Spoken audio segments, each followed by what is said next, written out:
Someone close to you is in critical condition. What do you do?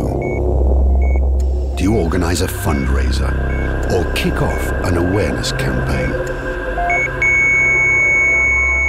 Ever since the 1600s, the Baltic Sea has been a dump for industrial and agricultural waste, wartime mines, munitions, oil spills. It has endured decades of neglect from all 12 countries around it. For the past 40 years, environmental organizations have turned to the general public for help. They've run countless campaigns and raised substantial amounts of money. Still, at the beginning of 2010, the Baltic Sea is the most polluted sea in the world.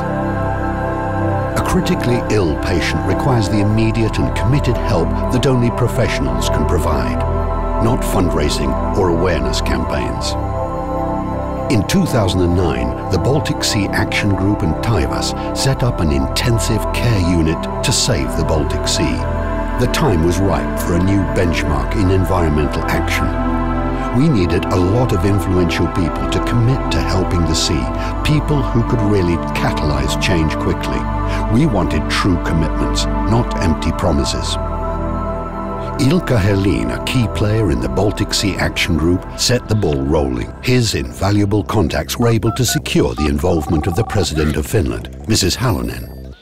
Soon, top politicians and heads of state from all the 12 Baltic Sea countries were involved in the Action Summit.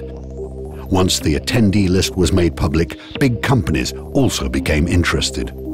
With any endeavor of this scale, the risks were high. The letdown of the Copenhagen Climate Change Summit was fresh in everyone's mind, so last-minute cancellations could not be ruled out.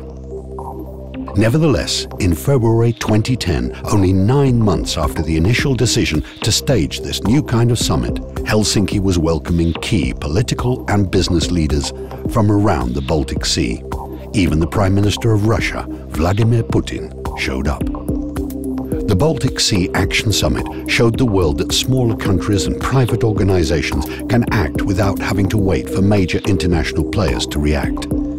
This new grassroots upwards approach was praised by the media. The organizers identified natural incentives for companies and states to take action to save the Baltic Sea by creating commitment-based projects that would benefit everyone. We aimed for 50 change-making commitments, but succeeded in getting over 150 in one day. In Helsinki, environmental action was built not on shame or doomsday scenarios, but the genuine commitment of people and organizations. I have seen many conferences, many summits, but nothing like this one before.